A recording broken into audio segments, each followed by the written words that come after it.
بر روی تربتم روزه کی میگرید کی میخندد. تنی به جان من آن دم کی میشوید کی میبندد. حریری پاک بیارندم که نام آن را کفن باشد. لباس آخرین من عجب زیبا به تن باشد.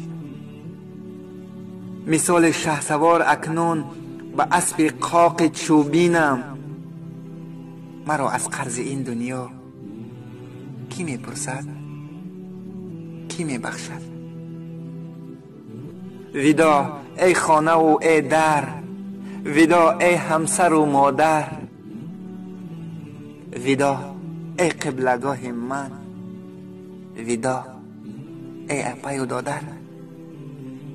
کنون من ره سپار هستم، برای من دعا گوید.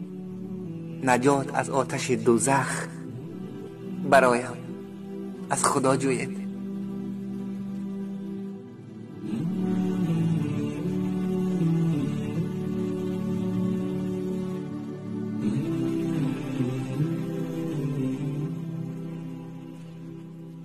سلام ای اهل این درگاه، سلام بر ناها و پیر.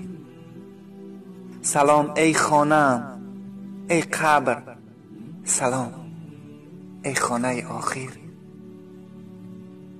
ببینید اهل خاموشان، دل هم این دم خاموش است.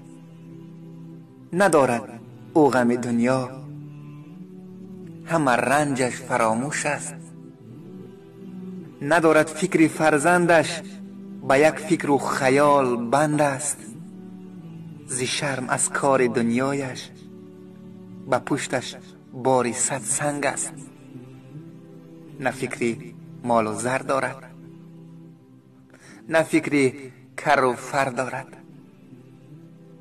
ز وهم قبر این ساعت درون خون جگر دارد.